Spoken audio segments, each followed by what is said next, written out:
Welcome to the Didi and Lital Show. Advice, thoughts, and stories from a married couple on cybersecurity, technology, and life in general. Now here are your hosts, Didi and Lital. Hello, and welcome to the Didi and Lital Show. How's it going? Bruins suck. Patriots suck. I think even the Celtics lost to the Hawks or something like that in an embarrassing way. So basically, things suck. Also, winter showed up. In a weird way. In a It's weird like way. one day it's in the 80s, then it's 27, then it's 70s, then it's 30-something. Yes. So yeah, you Yes. got sick. Being cold has nothing to do with sick. Sick is related to bacteria and viri. Yeah, you We got a d- virus, but it does make your immune system more vulnerable. Blah, blah, blah. Blah, blah, blah. Grandma. Yeah, basically. Running. You brought it home because you were the first to get your cough going. Great voice. You sound like yes. As a quack. producer Dave said, I sound like Petty and Selma, which is an important thing. How you doing? I think it's a good voice for me. Nice radio voice. They got theirs from smoking 30 packs of cigarettes a day. Yeah. Well, I don't think you do that. I don't do that. I just cough. But that's more or less the same. Well, election time is Also, I over. spoke for like a Election is shitload done. of time yesterday. I spoke at a conference, so I spoke nonstop for like 5 hours. Okay. Was it good? Oh, yeah. We're going to talk about it in the next episode. Okay. But election. Election has come and gone. And as Bill Burr said, we should have done this 4 months ago because you should have known by now if you're going to vote for the bigot or to the sales lady that speaks through her nose. I think it's a real estate agent that speaks through her nose. I think it's the best exemplification because at some point I couldn't hear her anymore. That nasally voice. People need to think when they pick somebody, they need to pick somebody that has a good voice, that can speak. There's like also the Katy Perry thing singing The Greatest Love of All. That's horrific. Never sing Whitney Houston in karaoke. Never, ever, ever. They probably paid her like $10 million because they paid everyone. Beyonce, they paid her $10 million and she didn't even sing. Yes. She didn't even sing. She didn't even sing. And she could sing, I hope. I hope. Maybe she couldn't. Maybe she got the cold and she didn't sing. Yes. But yeah, I mean, you know what's great about moving to the U.S. What is great about moving and to the being US? able to vote here? What? I have 2 out of 2 of me voting, and my vote goes into the winning side, which never happened to me when I voted in Israel. That's because So that's what's great about here. Like, I can actually vote for a winner. Never happens in Israel. Yes. So, And you even are dressed in red like Jill Biden. Yes. I probably voted like Jill Biden. Yes. Yeah, that's a joke. Like, did you see the meeting between Biden and Trump? Like, he was giddy. He was happy that he got elected, and like so much for Hitler, right? I think the usage, one of the things that really, really bugged me about this whole election process is if you're not Jewish, shut the fuck up about Nazis. You have no idea what you're talking about. Driving to concentration camps, 60% of your population, that's something else. So please, people refrain from using the term Nazi loosely. People are underestimating the value of these things. People don't even know what fascist is. Oh yeah, the fact that fascist is a socialist, that's a completely different topic. But elections, one of the things that we need to do as we look at the outcome of the elections, besides gloating, because it's always fun. Since the 96 election, when I was the only one on a very lefty environment to understand that Bibi's going to win, and 2016 when I predicted Trump is going to win, and everybody said, no, it's impossible. Yeah, when you sit in Massachusetts, you have like no idea what you're talking about.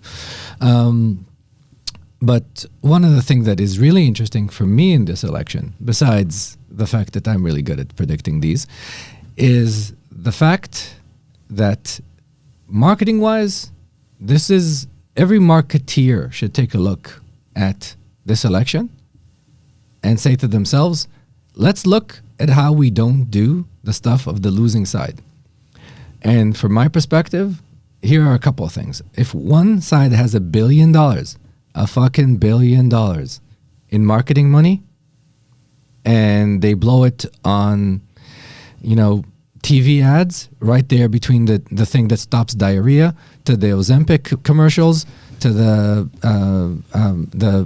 Frank Thomas and his testosterone additives for old people. Get people understand you're marketing to the geriatrics. That's the only people that watch TV without streaming and skipping the commercials. They're the one that voted Kamala, so it worked for that. For that population, it worked. But the fact is, you need to understand how media is consumed.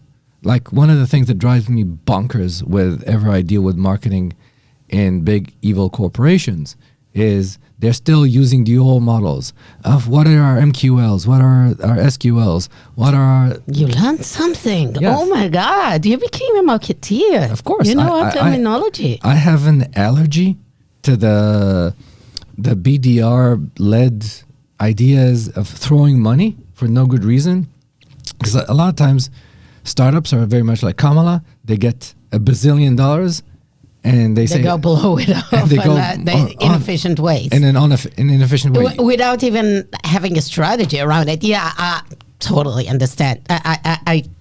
What you're talking about is so applicable for everyone in business today that we will talk about all those things. So the first thing that you need to understand is that, as you said, if your opponent has gazillion of money and you're the one that is the underdog in terms of the money you can spend, think about earned media instead of paid media. Yep. And that's what the Trump campaign did amazingly.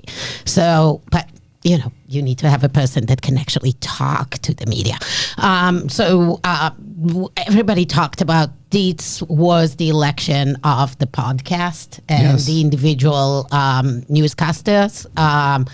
Rogan, Lex Friedman, the All In podcast. The Didi and Lital show. Oh, I would love to have Trump with us. Unfortunately, I think we're a little bit too small for that. But anyone that wants to come, would love to have them. It's amazing how podcast won the election. I mean, the young voter, male voter, they listen to podcasts. Like nobody watch CNBC or CNN other than, as you said, the geriatrics. Also trust in what they're saying now that the outcomes are out, and obviously everybody could see that there were a propaganda channel instead of a newscast. There was such an amazing contrast between they putting a false narrative and all kinds of stuff and telling manufactured stories versus just long format discussions that are unedited. People coming, JD coming to Rogan, then Trump coming to Rogan. Such long format, casual conversation in which you can actually see that everything they're talking about is bullshit.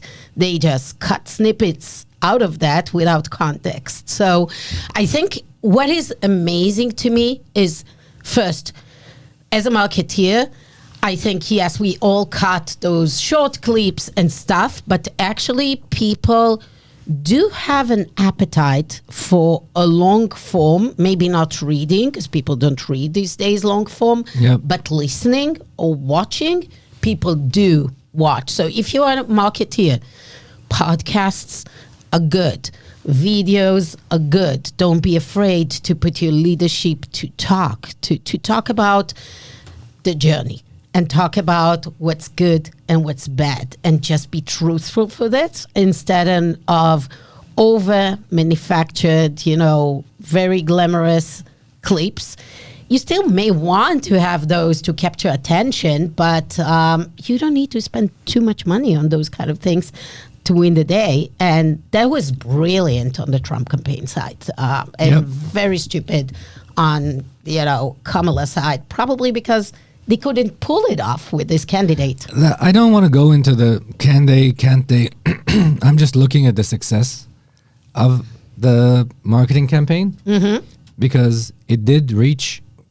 Joe Rogan has about 30 million listeners. Yeah, he broke the internet. Yeah, basically. And some of the, if you look at the top, It's more than any of the ratings. Exactly. Of, all the cable channel news together, and national media together didn't get that much of a so this is something listenership. that people need to think about as they go through. If you remember, we were talking about the death of journalism.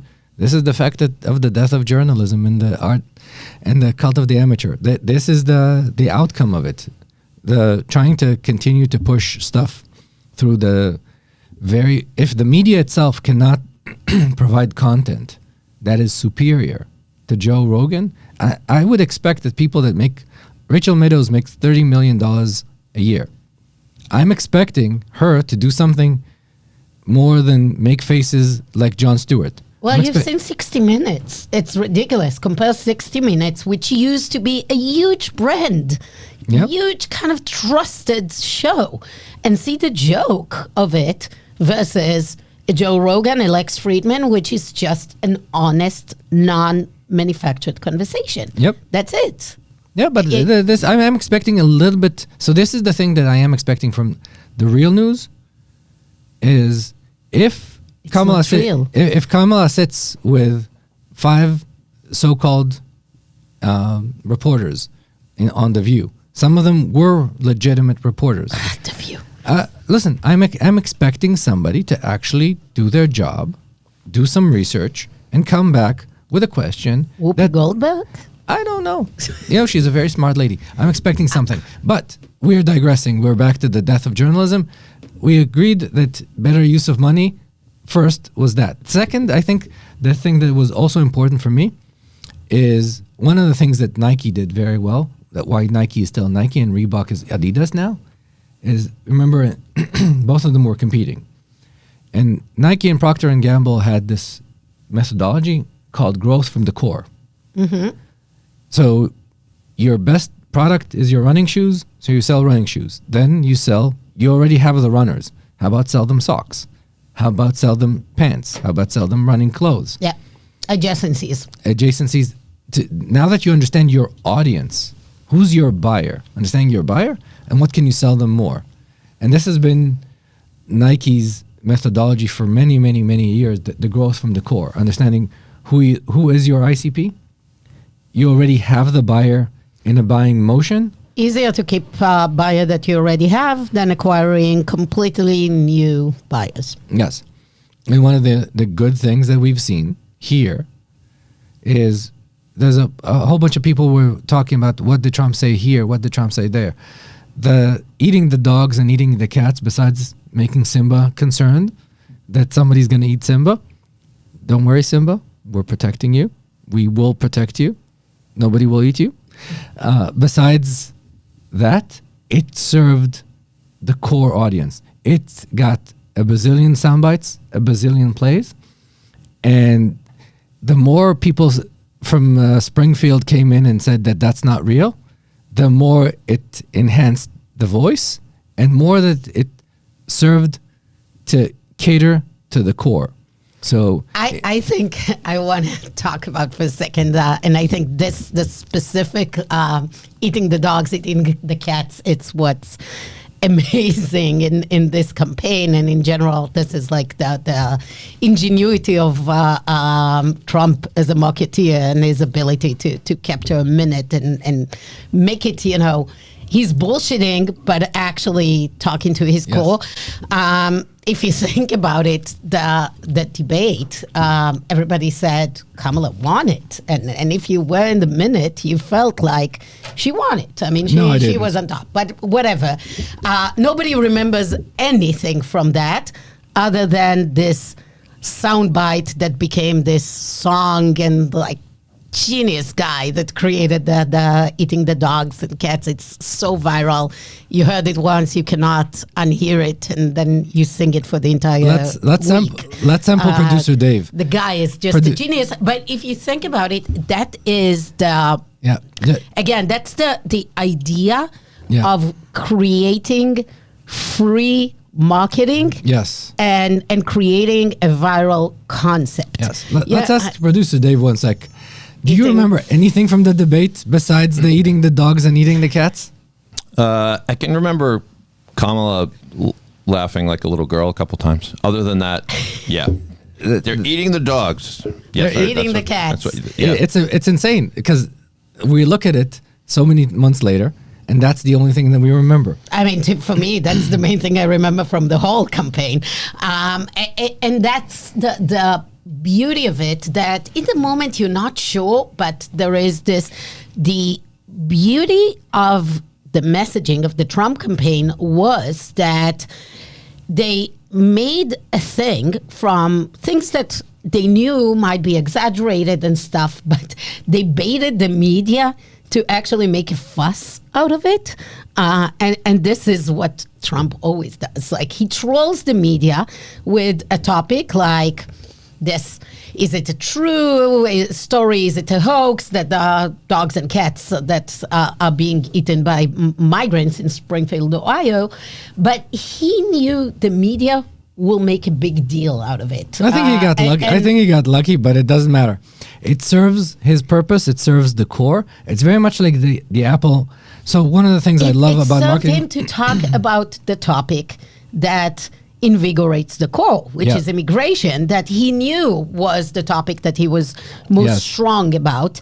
And that's the beauty, the focus on a message that actually resonate with your core and help expand the core. I think to your point about, your ideal customers in business and how to expand it, you start with a topic that your core really, really cares about, but that is also relevant for the periphery of that you can expand on.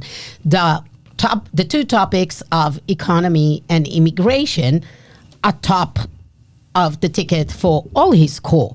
But then he managed to make people that maybe didn't care that much about it, weren't aware that much about it, care about it. I mean, economy, everybody knows. You don't need Trump to tell you it's the economy, stupid. But I don't know how much, people outside of MAGA cared about it until they heard the stories from places like Springfield, Ohio, not about the dogs and cats, but the actual stories about how the community there was overrun by, a flood of immigrants, and now people don't have a place in the hospital because they have 20,000 migrants in the city of 40,000 or so.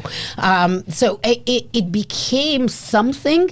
It gave the freedom to talk about a topic that people didn't have in their minds, and I don't think the other side managed to do it.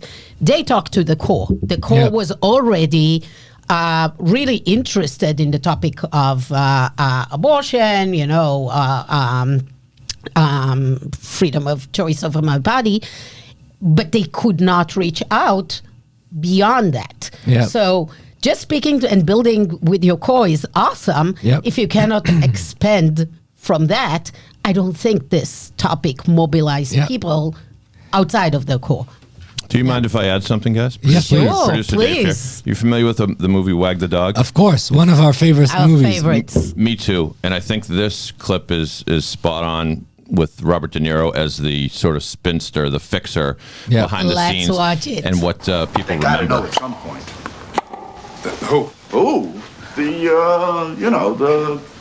The public. They gotta know? Yes. Stan, get with it. Who killed Kennedy? I read the first draft of the Warren report. It says he was killed by a drunk driver. You watch the Go For. What do you see day after day? The one smart bomb falling down a chimney. The truth? I was in the building when we shot that shot. We shot it in a studio, Falls Church, Virginia, 1/10 scale model of a building. Is that true? How the fuck do we know? Take my point. Yeah. Yes. People The tend to truth- remember one thing about a war, about The truth an doesn't event. matter. It's the narrative. It's all about the narrative. So remember that always in marketing and have something that people care about. Yes. And I think this is when we go back at this, the selling to the core. This is the important thing. He sold to his core and the core, it made sure that the core is there. The chasing of the periphery, you make part of the periphery like you make another part of the periphery hate you.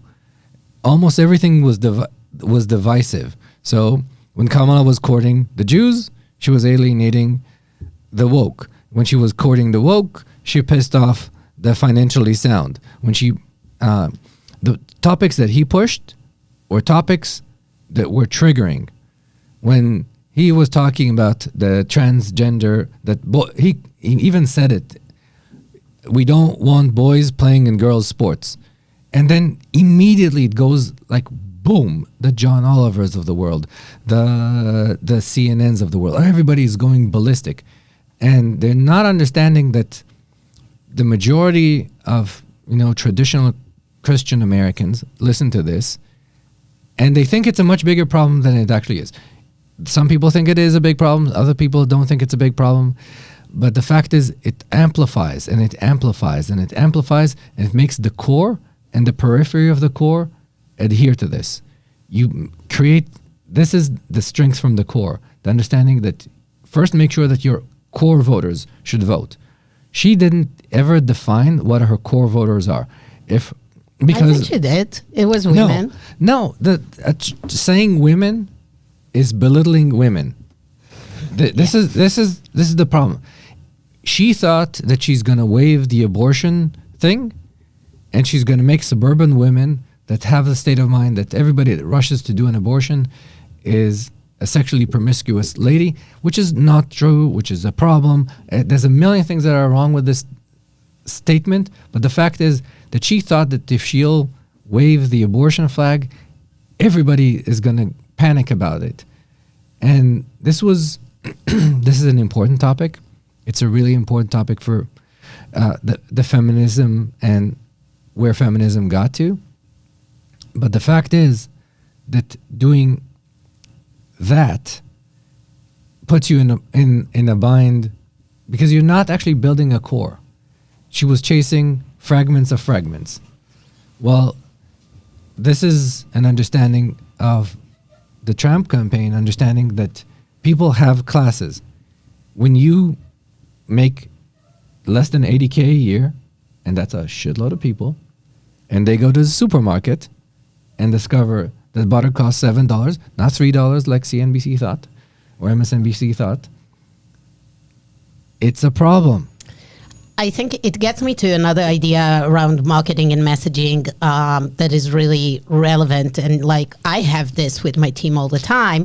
When you have a few messaging point, differentiators, things you want to communicate to the market, and you're thinking, should I use this point or should I discuss that point?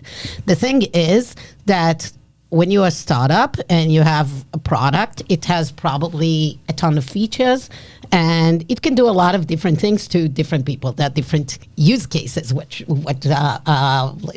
for example, my company's product, like some will buy it because they have passwordless project. Some have something that is called ZTNA, Zero Trust Network and Authentication Project. Some don't even know what ZTNA means because they never opened a Gartner report, and like they don't give an F about two poops about Gartner. Yeah.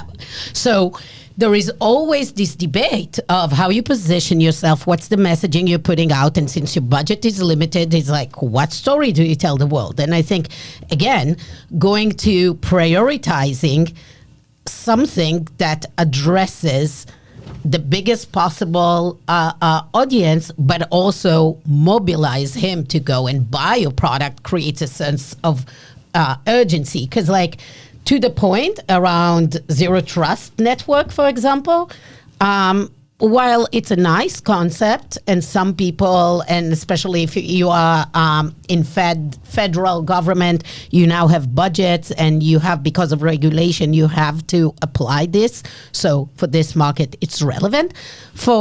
Because it's not a broad concept that people accepted, if I go with this messaging, there is a very narrow audience that I will talk to, And everybody else, even if they skim through LinkedIn or feed and they see my ad, they will not even see it because it doesn't speak to them. I think this is the point. That chosen ticket was not the top of the ticket for the majority of the population. It is a very important ticket Yes. The killer feature. So that is the thing when you talk about abortion rights. It's important, and I think the majority of the population cares about rights to your body and abortions and stuff. Whenever the topic is on the ballot, like it was now on the ballot, and I think the majority of state that it was on the ballot, the motion was accepted. Yep. I think even in Florida that it was rejected. It was rejected on a very slight Technicality. It was like they need to get to a 60% vote. They got 57 or something, and if they kind of push back a little bit to the timeline, the upper limit was probably too much with what they chose. So the point is, as a topic by itself, yes, but people vote for it. But if you have a candidate that should be ranked for a lot of topics, the economy and immigration was the first thing that mobilized people. So the same, if you're a startup thinking about what topic do I bring in, what use case do I bring in, think about what topic actually has budget, and will get people mobilized, and not just, they're aware and they care, but they're not going to move any budget for that, or it's going to be a slug. Yeah, we'll try it. Yeah, it's cool. Whenever we have a project, we're going to buy it. I think this is the hardest thing for a startup. It's like we all have great features, and it's, whatever for anyone. Yes, Where should we invest? I have to say, this is my biggest question as a marketeer of where should I put my effort? What features are actually differentiators that people will buy my solution instead of an Okta?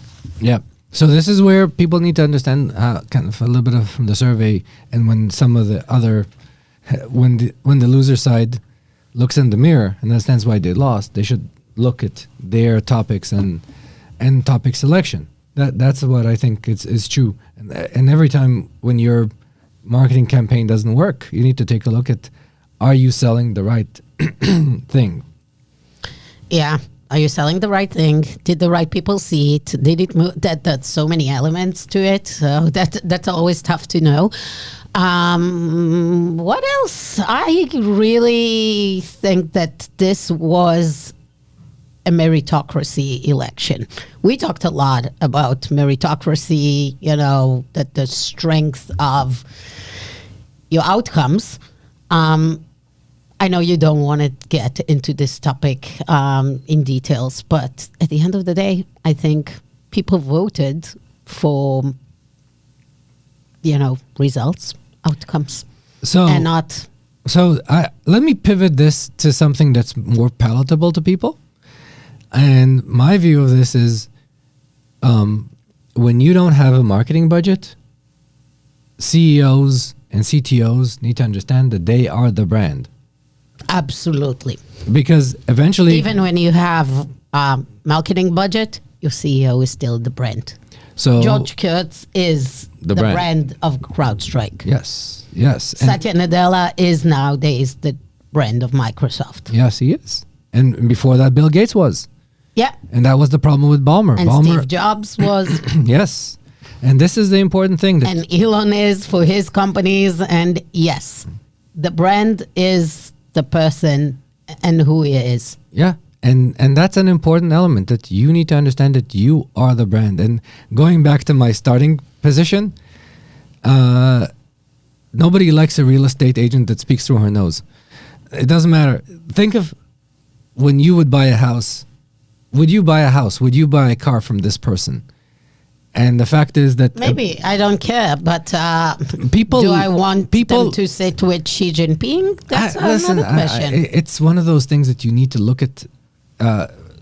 the candidates themselves, and you look at some of the people that won versus the people that lost, and you mentioned this of how Trump is picking his cabinet. You said something about height of U.S. presidents. Oh, yeah, once. yeah. There is like a study of like very few short presidents. Yes. If I remember right? correctly, Dave, if I remember correctly, just Nixon and Adams were the only presidents that were shorter than 6 feet tall. Something along these lines. Let me get the research Well, department think on that. about Yes. Abe Lincoln. He was like A giant. a giant at the time. Yeah. And so is Washington. And so a few others. And So it is important for the electorate to. people need to buy the brand.